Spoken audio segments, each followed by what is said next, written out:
time to put down your rod and pick up your headphones. Join JC and Andy from Ebb Tide Tackle for The Outflow, the podcast talking all things lure fishing with hardcore fishers from all over the world.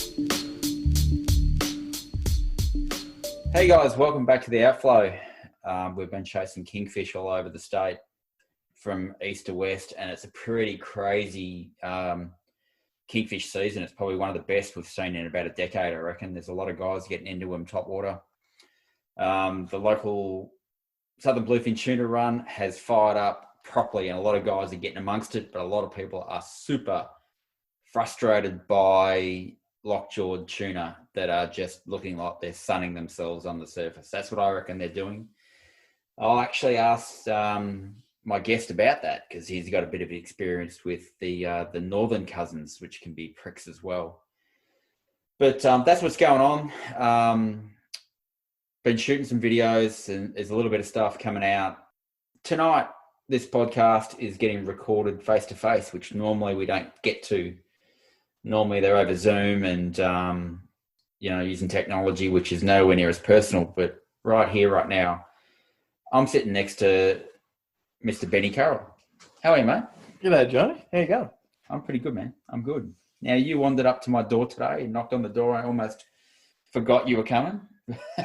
I'm glad you messaged me. Yeah, thanks for that. Yeah, I'm glad I was here, because I nearly wasn't. I was nearly down in Gippsland chasing deer. But I'm glad I'm here, and I'm glad you're here. Now, introduce yourself, man. Well, my name's Ben. I operate Vision Sportfishing charters in Darwin, or Northern Territory. Me and Johnny met nearly 10 years ago. Yeah, I reckon it would be. Yeah, we did 10 years this year, I reckon. Yeah. Yeah. And fished probably once a year together, maybe. Yeah, close to. Yeah, something around that. Yeah. Ever since. Yeah, that's me. So, go back to then. We met when you were still tied in with Fish the Top End. Like your business is Vision Sport Fishing, right? Yeah. But you were tied in with Fish the Top End, which is like a booking agency. Yeah, I still am, yeah. Oh, you still do stuff with Mike, do you? Yeah, Mike still handles all my bookings. So yeah, there you go. I'm fishing all the time, so I can't actually return emails and phone calls and what have you. And paperwork's not your thing? No, God no. I can tie knots and find fish. And catch barra, yeah. That's about all I'm good at. Yeah, so it was actually Andy and I came up and fished with that first time, which was, I swear it was like 2010 or 11 or 12, I don't know. I reckon it was 12. Yeah. 12, was it? Yeah. Yeah. No, actually, it can't have been 12. It might have been 13. I was in Bali in 2012. Yeah. It might have been 2013. So, yeah, 8 years ago. How long had you been going then? A couple of seasons, maybe? Yeah, about that. Yeah. In the territory, anyway. I did a little bit in North Queensland before that. Bit of guiding in Queensland. I didn't know that. Yeah, a little bit in Hinchinbrook. Hinchinbrook. Was it Barra stuff as well? Yeah, Barra. Flying lure casting. A little bit of live baiting, which is the dumb thing back there, but grew out of that, thankfully. Would it be fair to say, man, your reputation as a Barra guide is as a casting both lure and fly? Yeah, we do a bit of everything, whatever's going to work the best. But yeah, casting big fish on lure and fly is definitely my favourite way to fish. And catching them on surface is definitely my specialty, which no one else really does in the territory. A lot of guys in the territory kind of down your path, or is it more the trollers? Most do like to try. It can be effective. I like to do it. It can be effective, but it also sucks. Yeah. Am I being too outspoken to say it sucks, but I think it does? Some people are there for the experience. And they just want to see the biggest fish. And if trolling's the best way for them to get it, I'm happy to do it for them. But no. I would much prefer to be casting, particularly surface or fly. But, the hell was that? I don't know. Was that upstairs? That was a cat, yeah. Yeah, it was a cat. That's the byproduct of doing recordings at home, right? For some people, it's literally that. It's whatever it takes to get them the fish that they're after, not about how. And you got to respect that. Yeah. Like at the end of the day, I'm not paying for the trip; they're paying me for it. Yeah, 100%. But yeah, I particularly enjoy catching those big fish on surface. a lot of those books are right at your rod tip, and Yeah, don't how get good's much that? better than that. And you love, like, clearly you work in the territory. You fish a lot of saltwater. Yeah. But I know you're heavily a saltwater fan over impoundment, Barra. Wild fish over impounded fish. Yeah. I don't mind wild fish out of a billabong or Yeah. freshwater reaches of a river, but I don't want to catch a stocked fish. It just doesn't. Just not the same. Something doesn't feel right. Yeah.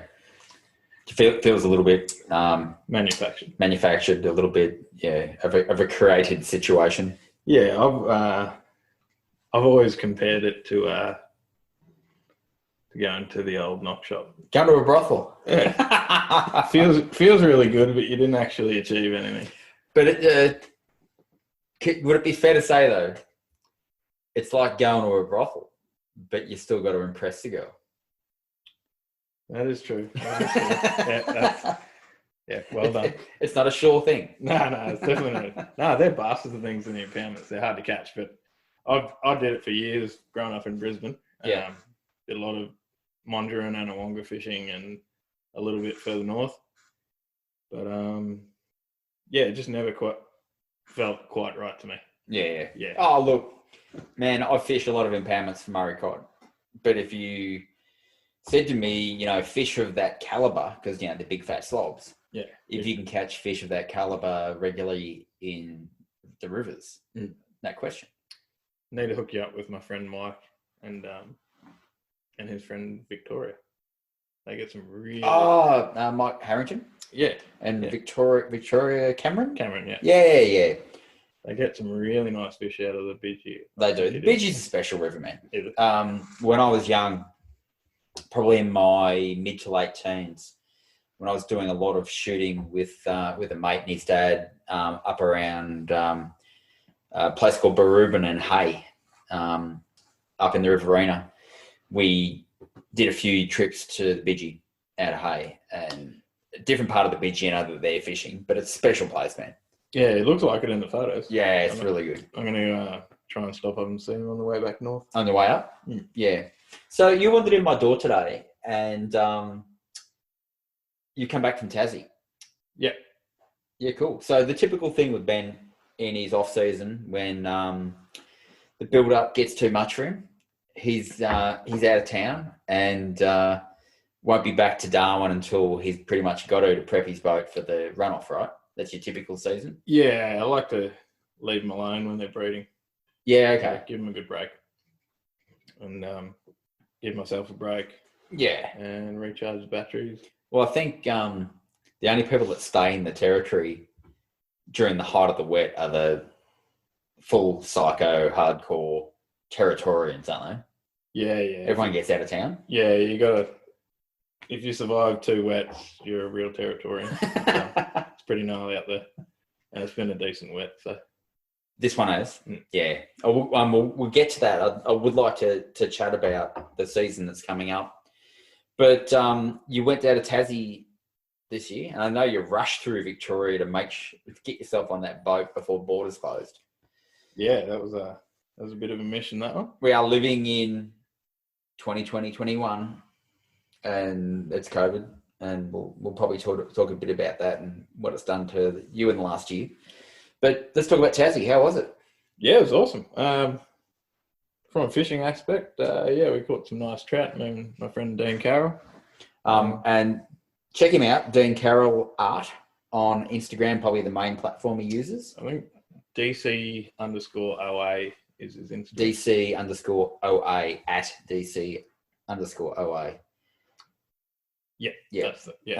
Dean Currell. Yeah, he's a tattooist, probably by his normal profession, but he's become an illustrator, hasn't he? Yeah. Ocean art. Yeah. Based illustration. He's actually drawn on both of us, hasn't he? Yeah, we've both got tattoos from him. Yeah, there you go. We both used him for business illustration. Yeah, done business illustrations for us. We did a collab with him on a Murray cod. Ebtide did. You've used him for stuff, the logo of your tackle business. Yep, he did that. Yeah, he did that one. So you were down there with him, with Dino? Yeah, we were down there exploring, a little bit of surfing, water was too bloody cold. So no, thank you. Bit of diving, chasing abalone, lobster, what have you. A little bit of spear fishing and bit of trout fishing. What'd you speed down there? Bit of wrasse and what else? Jackets. Oh, yeah. Yeah, we weren't like just Hawaiian sling. Yeah. The little bit of like kind of inshore reef fishing stuff I've done there. Yeah, that's the kind of what comes up there. Yeah, the jackets are everywhere. Yeah. Good ones too. Yeah, I know they've got that whole live wrasse fishery for the Chinese restaurants. Yeah, really. Yeah, that whole caper. I had a mate down there that had a very lucrative license to catch a wrasse and keep them alive for that trade. Yeah, really. They're bloody everywhere. Yeah, cool. So you got amongst some trout on fly, no doubt? Yeah, flying only. Little browns or anything decent? All browns. Dino got a nice one, about 2 pound out of a little stream, which was nice fish for the water we were fishing. Oh, okay, so you weren't like doing the Great Lakes or anything like that? We went up there. We went up the Western Lakes briefly. We had one decent morning with sunlight to be able to sight cast them, and had a couple of shots and missed them. Yeah, it's just not for me. But the lake fishing? Nah, just impoundment style. They were bigger fish that we were seeing, but yeah, I'd much prefer the little tiny streams. Yeah, that is pretty special. Whether it's honestly on fly or on a small cast lure, or to be honest, even floating a worm down. Those little streams are pretty cool. Yeah, just everything about them, the sounds, the wildlife that's around. They all look like a postcard. Yeah, they do. So, see any deer down there? Dean nearly ran into one in his trophy. Yeah, which would have been his first killed deer. And he was just like, "Oh, I'm glad I didn't hit it." And I said, "Nah, good at eating it." Yeah, nice fellow.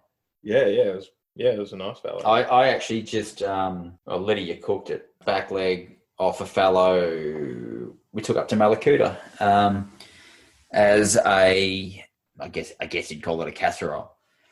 But god damn, it was beautiful. It fed 10 people. Yeah, really. And it was sensational. I didn't shoot this. My mate Kev Bahaja did, and he slung me a leg off it. My God, they leave Samba for dead. Yeah, really. Yeah, just so different. Like it's got that fat content, so it just renders down a little bit in the slow cook. Okay. Samba don't have a lot of fat on them. No, they run lean. Pretty lean. Yeah. Which is surprising considering how bloody cold it is where they live. Yeah, true. So that was Tassie. Back in Melbourne and then working your way back slowly up north? Yeah, I'll go through ACT, see a couple of mates there. Yeah. And up to Newcastle, might have a little fish for a dewey and chase a striped marlin while I'm there. Out of Port Stephens? Yeah. Now, you love your billies, don't you? You've always had a thing for them. Yeah, I've always chased billies since I was a teenager. But out of Brisbane? Yeah, I used to drag the boat back every year and do it, either out of Brizzy, Port Stephens, South Coast, Exmouth, like all over the place. That's right. I forgot that you dragged it. Benny used to cause a bit of I don't know if it's a scene's the right word, but you probably raise a few eyebrows out at the shelf in your barrow boat with outriggers hanging off it. And yeah, it was great. Some 80s. Yeah, covered in bill rash and yeah, it was great. Fishing solo a lot of the time. Yeah, not your normal billfish boat. Nah. But I think I'm getting too old to get bashed the whole way home. Yeah. Whilst it's a ripper boat, it's probably not the ideal offshore weapon for long range, is it? Nah. That's why I went to the South Coast and Exmouth. It's only 7 miles to the shelf. Yeah, true. But yeah, out off the Gold Coast, 30 mile to the shelf. That was no fun. No, jam that. Nah. Hitting the riv grounds, 28, 30 mile. No thanks. So after that, just shoot up or? Now I'll duck up through Townsville, see some fishing mates there, then out to Charters Towers, chase some shittle deer. Oh, yeah. And you got your bow with you? Yeah. Yeah, cool. Yeah. Bow comes everywhere with me. Yeah, I'll shoot up, spend a couple of weeks getting everything ready, and then it's work every day for 3 months. And we were chatting before about maybe squeezing in for a booking, but you're booked out, aren't you? Or close to. All the casting tides are definitely booked out. Yeah. Not chasing big fish casting tides. For the runoff, anyway. I got plenty of big fish casting tides in like August, September. Yeah. But the rest of the year is pretty solid. those key runoff dates have been well taken up. Yeah, they go pretty much as soon as this runoff's over, the next one's gone. Yeah. So COVID, fly in the ointment. The spicy cough. The spicy cough. I like that one. I do. So what did it do to you, man, in terms of, your business? What business? Smashed it. Yeah. We didn't have a business. Once that NT border closed, it was all over for us. And that closed really early, didn't it? Yeah, after Tassie, we were the first. Yeah, right. First mainlanders. Yeah, I think it was like 21st of March, something around that. We were done. Yeah.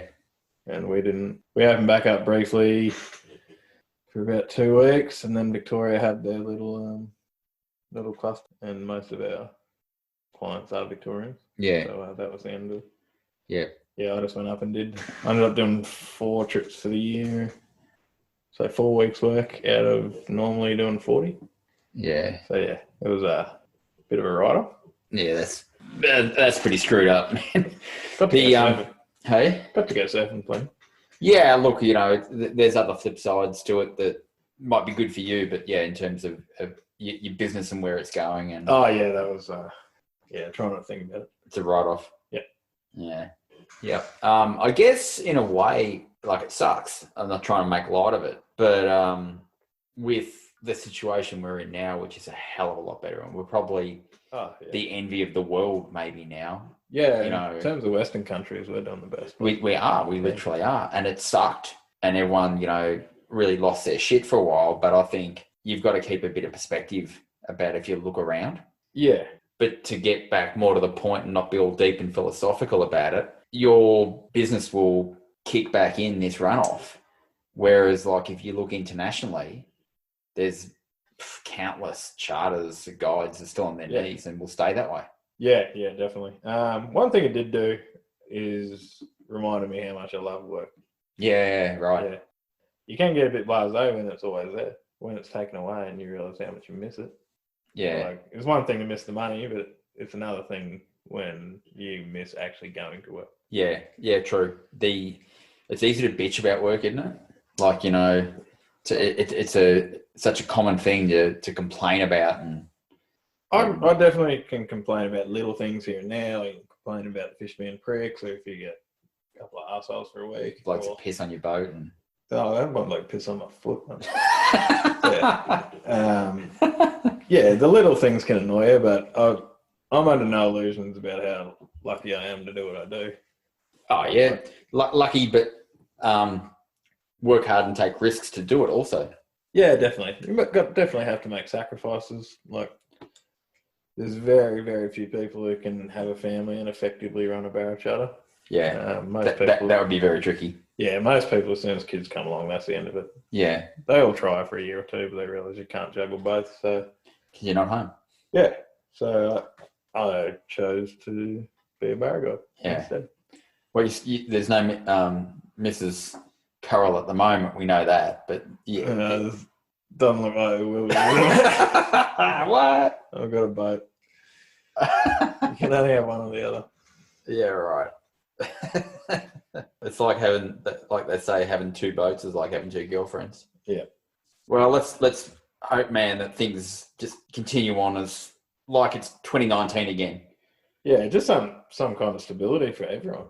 Yeah. Like, it's so much up and down with these continual fuck ups with hotel quarantine and hotel stuff. quarantines. Yeah. It's just no one's got any faith that any plans they make can follow through. Yeah, it's funny that because Liz and I, Liz turns 40 in March, and we were talking about it earlier about going somewhere. Like, we're probably going to go to Cairns and go out to the reef with Jason Legg, most likely, for a few days. But it's like, you don't rush out and book flights now. No, it's it's because you just don't know. Yeah, we've noticed it in particular with our inquiries that if we get a good period where there's been no quarantine escapees, the inquiries start to build back up. As soon as it happens, they're dead again for another 3 weeks. Yeah, right. Yeah, it's up and down like that at the moment. But you see it that noticeable. Yeah, it's immediately as soon as there's any kind of people become unsure about what's going to happen. But anyway, enough of COVID, man. What do you reckon about this runoff? I think she'll be good. Been a bit of rain. Yeah, a lot more than we've had the last couple of years. I'm not as tied to it as everyone else up there is. About the importance of the rain. We definitely need the rain for breeding or spawning and recruiting. Because this is when it happens. Yeah, wet season. That's why I'm not fishing. Like, if you're an effective fisherman, you can be doing some serious damage. Oh, okay. Being out there and catching them. The average useless Joe, like catching one big fish every 4 or 5 trips, he's not going to do too much damage. But if you're sitting there hitting half a dozen a day, yeah, of breeding class fish, are you talking about in the context of taking those fish, or about just disturbing them? No, we never hurt them. But no, I'm talking about like, say, punters now. If they were effective and they were catching these, are you concerned about them? Reabsorbing eggs, abandoning it. Yeah, okay. Basically reabsorption. Reabsorption. What I'm worried about. Yeah, okay.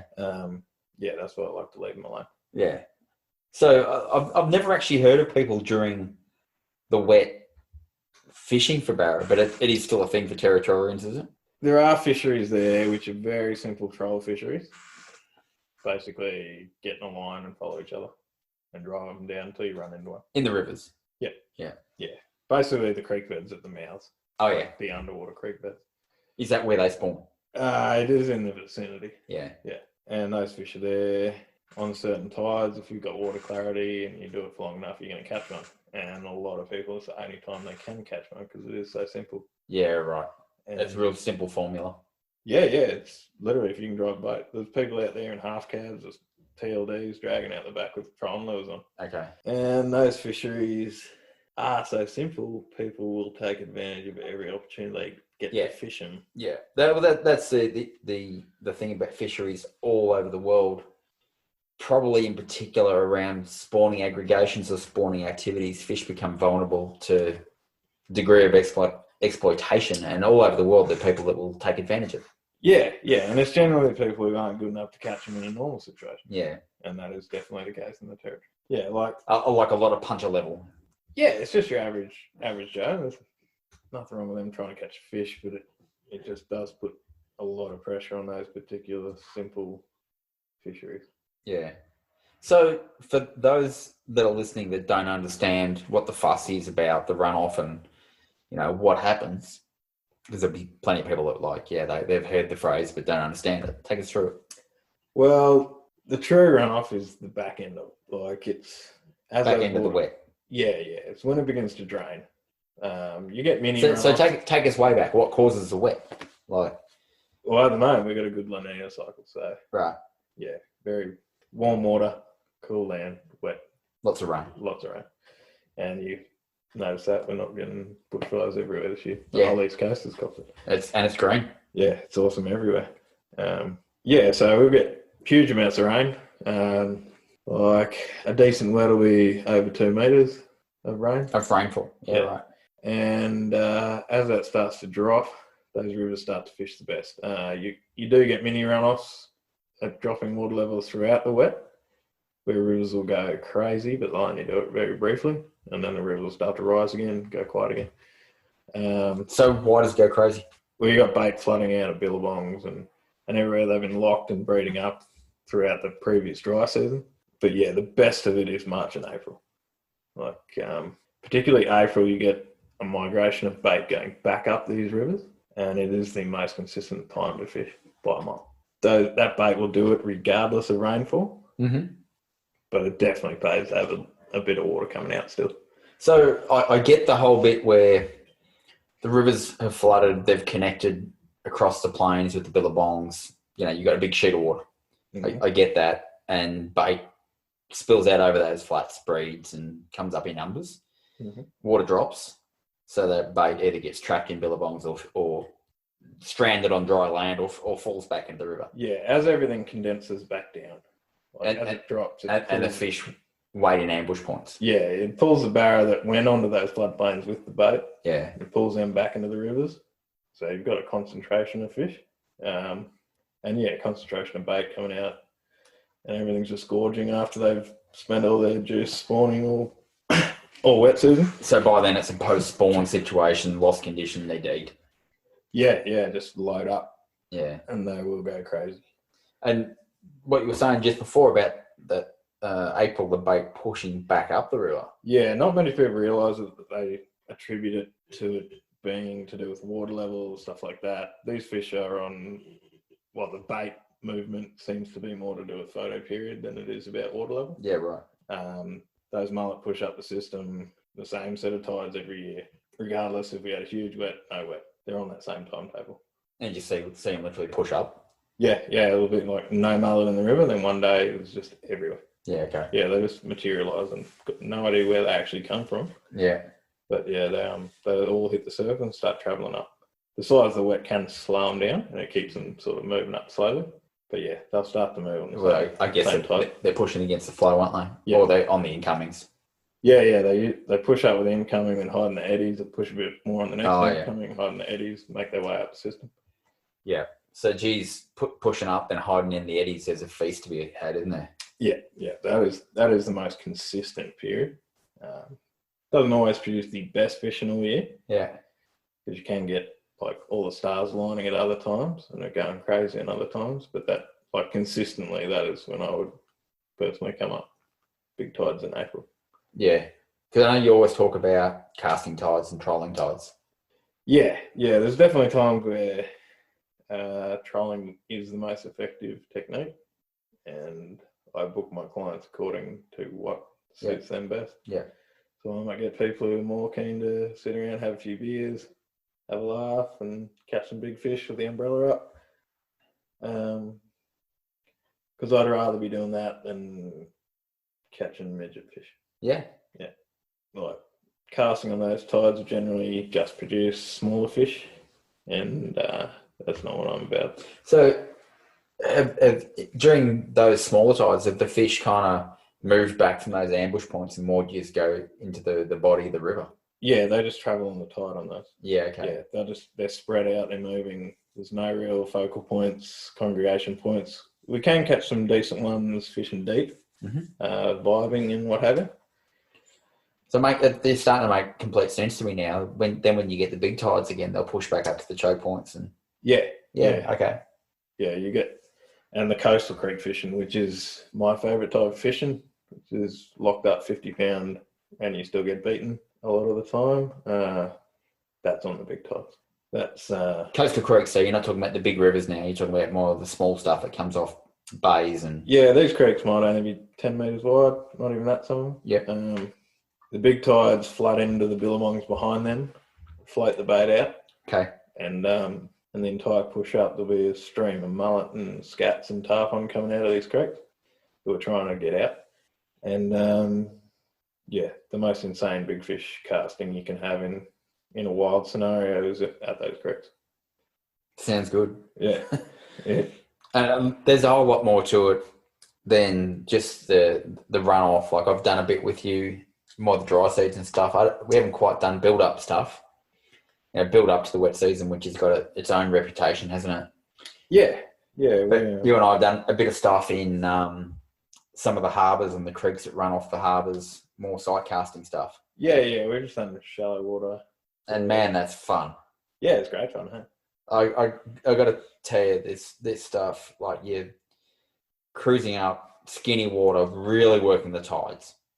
Yeah. Super focused on the tides. You have to stage.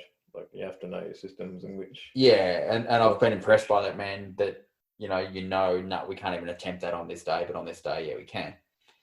Push up, and it's like you're pointing them out, go, see him there. It's like fish in ankle-deep water, against a mangrove root or a what do they call it, mangrove spike? Or breather root or... anything like that. And you got to get your cast kind of just right, don't you? And yeah, there's a very small margin for error. Very small margin, and if you touch a root, you're either snagged or you'll puff off mud and spook the fish. And you've got a small window in front of their face, more than about a foot away. They won't respond at all. Yeah, it's like they can't see it. It's like it's not there. Hey, maybe they can't, but if you get in the right place, 9 times out of 10 they will eat it. Yep, it's great for a fly unless rod. you touch something. Yeah. If you rattle the tree, they're gone. Yeah. But So what are you saying? Great for fly? Yeah, because if it looks like it's not going to quite go close enough, you just rip it back and do another false cast. And Yeah. Yeah, true. It's probably a little bit more forgiving in that way than yeah, lure casting, isn't it? yeah, and particularly when it's cold, if they are a little bit less inclined to bite, they will chase down a fly. Yeah. Yeah. Is that right? Yeah. If they're not going to eat anything, they'll eat a fly.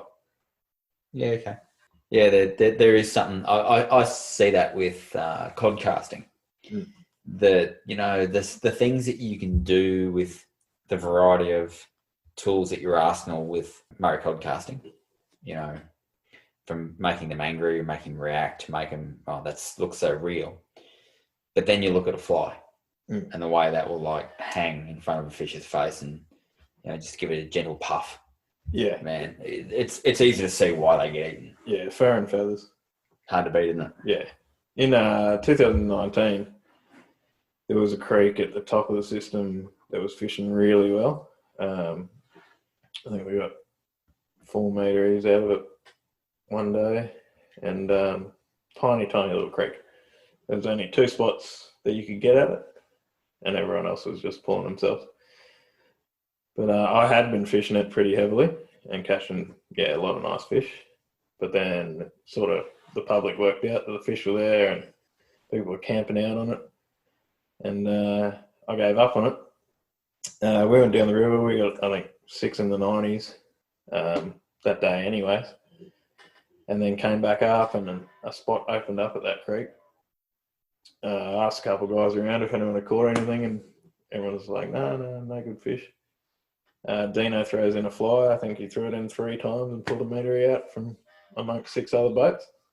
And I have no doubt that fish wouldn't have eaten anything else. Yeah, right. Because it, like, a heavily fish, seen every lure under the sun that day. Yeah, the only fly that went in got eaten.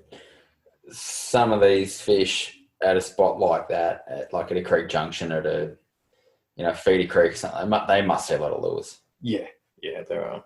I don't think they're that smart. I just think it's conditioned. Yeah, and if they got sounders pinging them all the time, they're going to be a bit shut down. Something a bit more subtle.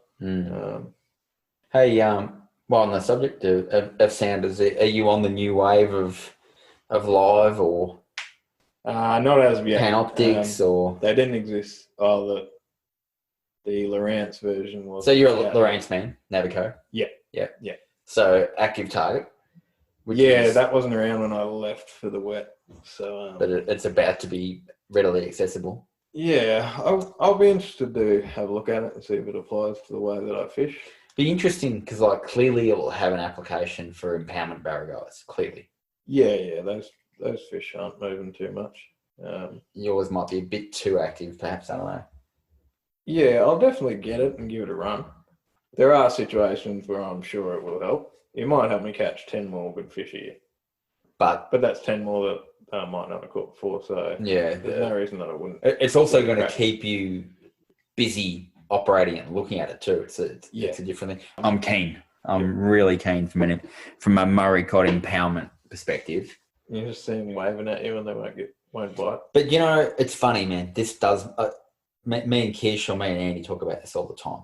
On those days where, I've been through prime time, I've been through a major Saluna, I've been through Dawn, and I've just got no feedback. Nothing. You wouldn't know that there's a cod in this place. Yeah. It keeps you fishing. My mind goes to, all right, is my chosen location today poor and I haven't put this lure in front of a fish, or how many seen it? How many followed it? How many shied off it? It just does my head in. It does my head in not knowing, right? I would love a little bit more feedback. I'd love to understand a little bit of that fish was there and it turned on that lure but didn't eat it. Yeah. As lure fishermen, you can learn so much from that. Yeah, definitely. I don't care if I don't catch more fish. That's irrelevant to me. But learning about how they react to what I'm serving up is what I really want to know. Yeah, I'm lucky where I've learned a little bit of that from sight fishing them. That's where we sort of work out. It's sight fishing for deep water. Yeah, exactly. And it definitely helps. Yeah. To go, that thing went straight past its fucking head. Didn't even turn. No. Yeah, it's definitely another piece of the puzzle. The puzzle just gets bigger. Yeah, it does. information definitely can't hinder your fishing. No, it can't. Like some people, I've heard them talk about it on Facebook, and personally, I think it's bullshit. But they're going like, how easy has it become? What happened to, going out and being a fisherman? This is an unfair advantage. And I say bullshit to that. You still got to catch them, and it's different fishing. You're using a different tool like you would have used sandals when they first come out. Exactly. There's pieces of equipment that are accessible to us. It doesn't make the fish eat the lure though. Are they still navigating with stars and with the landmarks? Yeah, exactly. Like, where do you draw the line? Where do you draw the line? Look, what happened to real fishermen paddling dugout canoes? If the day comes that there's a device that grabs the fish and holds it while the lure gets shoved in its mouth, I'll say we've gone too far. You know what I'm saying? Yeah. But this is just another aid to, understanding what the fish are doing, helping you find them and, being able to present to them. So I'm keen for it, man. It is definitely harder to be a fish, but yeah. Harder to be a fish. Where do you draw the line one way or the other? Yeah. When we're fishing rods, too much. It's made it too easy. Yeah. Yeah, I think it's a long, long way off being too easy. But, no. And, we're not talking about wholesale rape and slaughter of our oceans or rivers or lakes here. The vast majority of what we're doing is catch and release fishing, or at least a sustainable harvest. Yeah, definitely. Yeah. Like, do you neck many fish? Not particularly. Only if punters really want to take something home. Yeah, if people want to take a feed, I'm definitely not against it. Yeah. Like, they've paid me. We've worked for them. I'm not in commercial fishing at all. I don't support that in any way. No. Especially barra fishing, which is wild barra is a really bad product. Like, it's netted in 30-something degree water, sits there dying in a net, dead in a net, half rotten. Doesn't sound appealing. No, saltwater farm barra is really good. Interesting you say that. So I actually eat a little bit of barra, bought from a fish shop. Humpty do. Hey? Humpty do barra farm barra? I couldn't even tell you what it is, but you'll see it at various times where it'll be, wild barramundi. I presume that's like netted territory. Gill netted in the territory like that. In amongst the saw sharks and dolphins and crocodiles and everything else that gets killed in them. And then you'll see your farmed barra, which could either be freshwater or salt. They will say if it's salt. They will, will they? Yeah, it is a selling point. I'll say Humpty Do Barra Farm is the biggest operator in Australia. Yeah. Their product's pretty awesome. Yeah, right. Yeah. I'd take it over eating a wild netted barra any day. Yeah. But nothing beats catching it yourself, killing it straight in the ice. Yeah, 100%. Filleted, done. Well, there's a satisfaction to it as well as you can give it the best case treatment, really. Yeah, definitely. They are a decent fish to eat. I love eating them. I think they're sensational. I'm a bit overfed on them myself. Yeah. I'll eat the threadies, thanks. They don't release very well anyway. Threadies go right, don't they? You hear people talk about that. They're the best estuarine fish I've ever eaten. Yeah, right. Yeah. Particularly the big ones are getting the runoff. And they don't release well. They do get barra trauma. Yeah. They don't like being handled, do they? They don't like being netted. Basically, we get swarms of them. There'll be 10 kilometres of river with them top to bottom, side to side. Yeah, right. You can catch as many metre 20 threadies as you want. It's insane. They go pretty well, don't they? They go hard. Quarter hookups, triple hookups, left, right and centre. I take the opportunity to get away from those schools because it aggregates all the people that follow me usually. Yep. I get to escape. Then you can leave them. Yeah. And they're just like, what? Why is he leaving? There's so many fish here. I'm like, yeah, they're not metre barra. So enjoy your threadies. Yeah, have fun with that. We'll catch. We caught our 20. We'll piss off. Now, I know you love your extended, your liveaboards. Yeah. Getting up the coast and... away from people is my favourite thing. Yeah. While the territory is remote and everywhere we fish would be considered remote by any sane person, some of them do get crowded. Yeah. Still. But well, you got your popular spots. Yeah. They are popular. Like, might be bloody good spots, but they're... And they might be 3 hours from town, but they'll still have people. Yeah. But when we take a mothership away, that's really getting away from it. Yeah. Don't have to deal with anything. So the whole premise of that is getting up the coast into another system, accessible only by the sea, really. Yeah. Yeah. That's the deal for us. That sounds so good, man. Yeah. Yeah, that's what we're going to try and get you on for anniversary this year. No, they sound bloody good. It is great. And you snuck a couple of those in just before the build-up, didn't you? Yeah, In 2020. I got 2 sets of tides to fish. Once the borders opened all back up again, before the normal time that I'd finished to leave my life.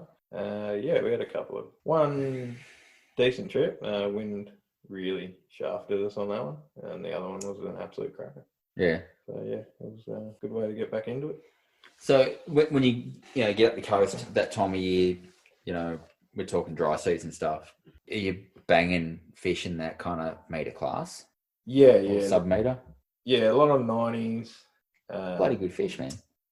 Yeah, I think on Brooksy's trip, I think we got 4 over and 8 in the 90s. Yeah, sensational. Something like that. Biggest was 113 on that trip. That's a tank, man. Yeah. Far out. Bag's got that tin ass. Bagnall. Yeah. He always tin ass at every trip. That's a good fish. He's perpetually lucky. He's not only the handsomest man in the world, but he's the luckiest fisherman. Now that you mention his name, Ocean Soldiers. Yeah. Chaddo and Ryan over in Fiji. Yeah, Chad's over there working away. Oh, man. No one able to get in. If you hit by cyclones. If you go back, I was over in Fiji with Chad Kokett, one of the directors of Ocean Soldiers, and we sat on the beach and chatted all about his operation over there in Fiji. He's been smashed by a cyclone. Yeah. Firstly, smashed by COVID, like any charter operator around the world, no clients. Yeah, we were hit by a cyclone, a small cyclone last year that skirted us. Yeah. And me and Andrew were there. That's right. And this year, the Cat 5 came really close and wiped out a hell of a lot of shit. So, yeah, Chad's just been rebuilding stuff this year. So, Chad has spent, I don't know, was it about 3 or 4 years now? Just building. Probably 5 now. Yeah. I reckon altogether. Like, if they haven't got clients, he's building. Yeah. Like, cutting shit out of the jungle. Yeah, he's just a silverback gorilla slipping around the bush. He is. Carrying timber around. And it all got flattened. Yeah. Like, not all of it, but a lot of it. Yeah, a lot of it got There was flattened. a fair bit of damage. There's a lot less trees around than there used to be, judging by the photos. Yeah, man, I feel for the guy. Yeah, I would have been. Well, me and Andrew would have been there if the bubble was open. It's paradise. I love it. It is freaking amazing. There's so much going for that place. The week we had there, like, the guys, but they're 20-foot pangers that they've got. They do limit you a little bit.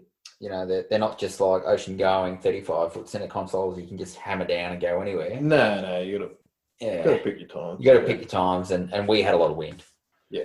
But there are some sensational fishing opportunities there, and just you're in an eco lodge paradise environment. I think that's even better than the fishing for me. It's chill, mate. I fish all year, so I'm going on these trips. I'm not just... You're going to relax. Yeah, I don't want to fish 24 hours a day. Yeah. I want to go and chase the permit in the lagoon and the triggers in the lagoon and tear my hair out trying to catch those pricks. Yeah. And go for a jig for a doggy for a few hours. Did you ever crack at the waterfall for a GT on fly? Not a proper one. No, I was blowing on shore. It was horrendous. That whole cyclone smashed that coast. Yeah, okay. Like, we only got 2 days fishing in. Yeah. Out of a 2 week because that's got your name on it. Yeah, I would enjoy that. Yeah. I've got some new Orvis gear coming, a new 12 weight. Nice. Yeah, that'll be coming over with me next time. Yeah, so you're involved in some capacity with Ocean Soldiers? Yeah, I'm a small shareholder. And Bags? Yeah, Bags is slightly bigger than my share. Yeah. But, hopefully hopefully borders open up and we get a Pacific bubble, and like Fiji they had a couple of cases like way back at the start. They've got more risk of us going there than us coming back. And they're screaming for it. Yeah. Because they need, like, Australian tourists, a huge injection of cash into Fiji. Oh, how big would it be? Half their gross revenue. Oh, it'd be insane. Like, yeah. Like, and even like surfing and fishing and just honeymoons, holidays, like everything. It's probably one of those, super popular family holiday destinations, people with young kids. Yeah. Well, it doesn't have that seedy underbelly that your Bali and your Thailand. That's right. And those places have got. Like, that's right. Just not rubbing tugs on every corner. Like, it is a proper family atmosphere over there. And if you look at the different environments at the moment, Bali's overrun with COVID. Yeah. Like, it's really bad. Indo's rude. Yeah. Yeah. Yeah, we won't be allowed to go there and back until this vaccine is well and truly administered to everyone. Yeah, everyone over there. Yeah, as well. Like it's a long way off. Yeah, I wouldn't expect to be going to Indo for the next 2-3 years. No, I don't reckon.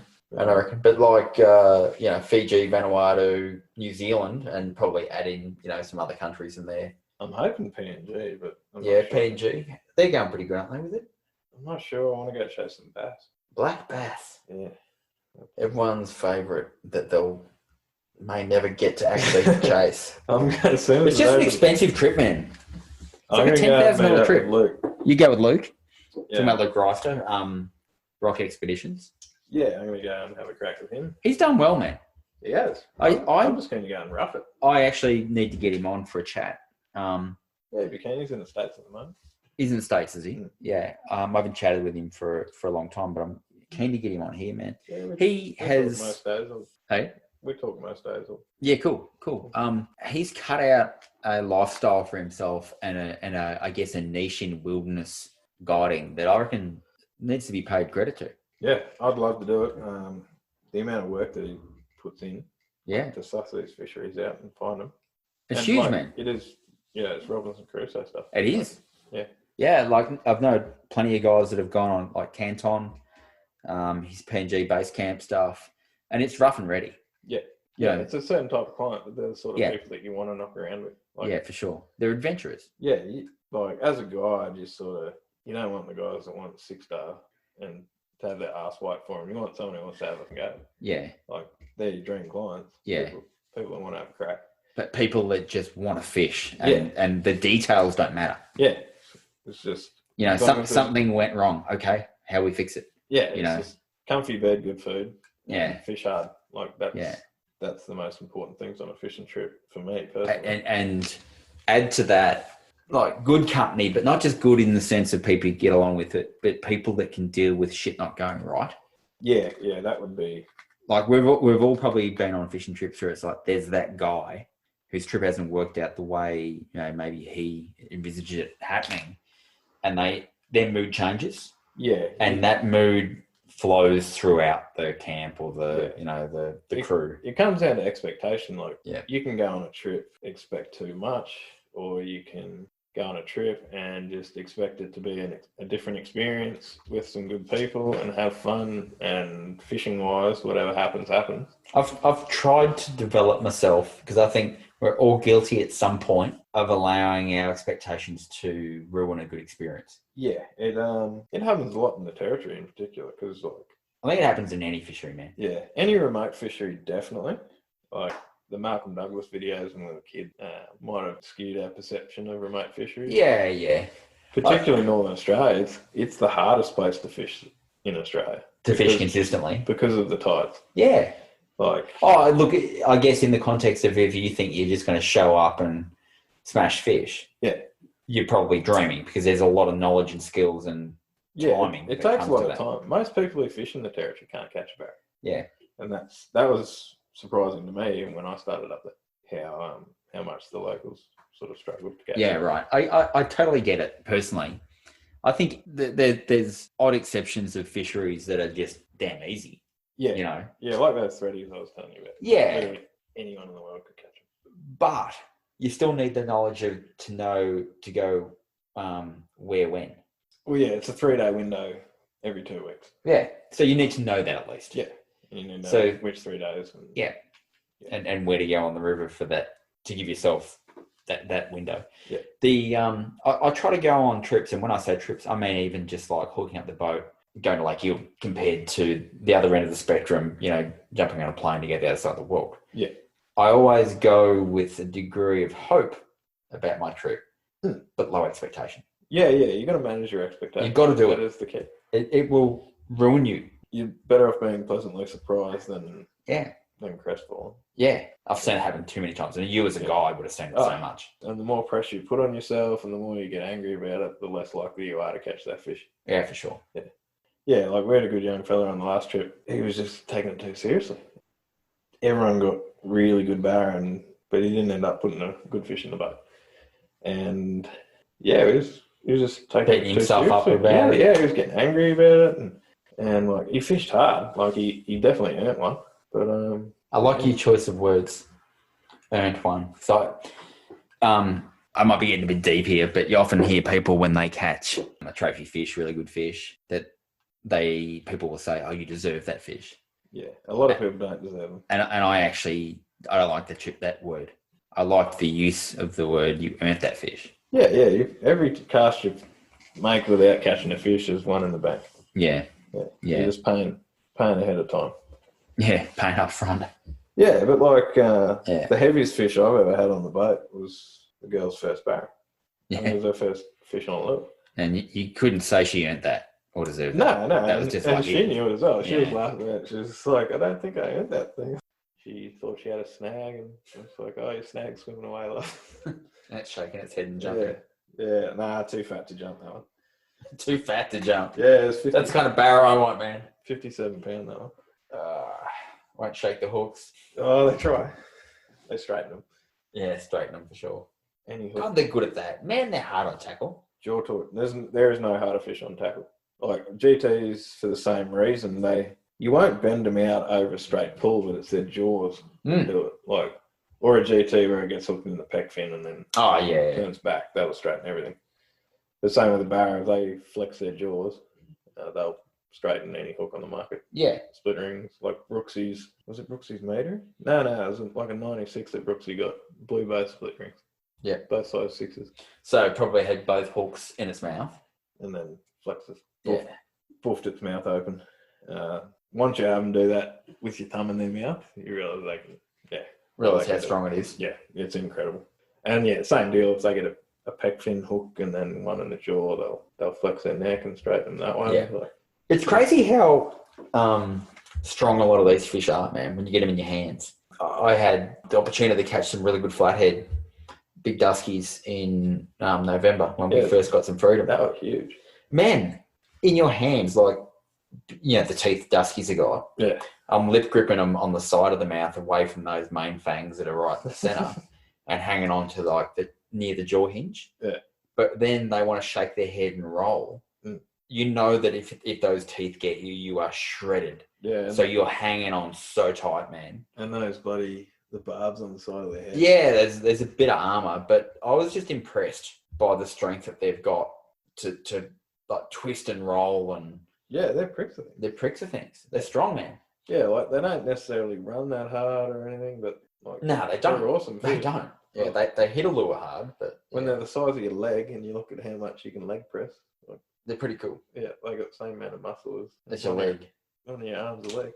So while we're talking about barra smash and tackle, I know you had a COVID project because you had no fishing to do. Get some tackle on the bake. Yeah, well, it gave me the opportunity to think a lot. Which is maybe not a good thing, but... Nah, not with my head anyway. You're better off guiding people to fish. Yeah, but what's on the bake, mate? Well, yeah, I just sort of realised that a lot of the stuff that is on the market isn't quite right for what we do. So I've designed... I know you're very opinionated about rods in terms of butt lengths and guide spacings, and you're very particular about that, aren't you? Butt length's the most important part of a fishing rod, of a casting rod. Yep. Particularly having casting rod. Depending on what lure you're going to use, because you might work that lure upwards, you might work it downwards, you might work it side to side. It just all depends. We've sort of got a Goldilocks formula for our heavy barra rods, like 50-pound sticks. What's a Goldilocks formula? Just right. Not too long. Sorry, I'm with you. Not too long, not too short. Just right. Yeah. I'm with you now. Yeah, there was one rod on the market, which is now no longer on the market, that had that perfect length and perfect weight. Like, it was the perfect rod, but it was only perfect accidentally, where a company converted a one-piece rod into a four-piece rod and had to shorten their butt. Okay. And it just happened to come out absolutely dead on. And we all use them, me and all the other very serious, heavy barra fishers in the territory. But yeah, that's been taken off the market, I believe. But yeah. So you've got some rods on the way? Yeah, I've got rods on the way, lures on the way, hard bodies, soft bodies, some jig heads in the pipeline, some tackle storage in the pipeline. It's basically improving on themes which already exist or full original concept stuff. some It's innovation. basic stuff that I couldn't buy that I wanted. What are you calling yourself? Irukandji fishing tackle. Irukandji, spell that, could you? IRUKANDJI, which is basically named it for the most deadly fisherman in the world. Irukandji. Yeah. Who's he? That little box jellyfish. Oh, yeah, right. Yeah, Okay. The deadly bastards. Yeah. It just basically came out of necessity. It's just stuff that I want to fish with. Yeah, and it was the perfect time for you to, I guess, expand your repertoire from It was either that. just being a guide. Yeah. Yeah. Like, I don't have the looks to become a prostitute, so I have to think of Another way to make money. Yeah. You're a funny man, Benny boy. Off to Geelong for you tomorrow. Who you catch up with? Jeremy Cameron, aren't you? Yeah, I'll go see Jezza. Catch up with him. He came along with The new Geelong full forward.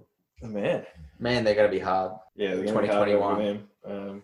They were, losing grand finalists, and they lost kind of badly, but Yeah. Inject him into their team. yeah, And it's a whole new ball game. god damn. And he's fished with you, hadn't he? Yeah, fish is hard. Very, very coachable. Yeah. That's the best thing when you take sports people. One of the nicest blokes you'll ever meet, honestly. Sounds good. So from there, and then off to the ACT, and you're gone. Yeah, that's the plan. my southern excursion done. Closing thought. Oh, jeez, I don't know. I'll give you. there. I'll give you mine. Let's just hope, and I'd say pray, but I don't. So why say something that you wouldn't do? Yeah. Let's just hope that we get a sensible year where borders remain open, people can travel. Yeah. Degree of normality can come back to both the things that we love, but also the jobs that people have got, and their capacity to earn a living exists. Yeah, let's live again instead of just existing.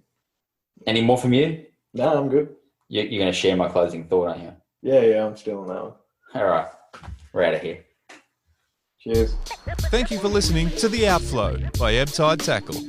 Subscribe to the podcast to listen to other episodes and stay up to date with new releases. And don't forget to rate and review.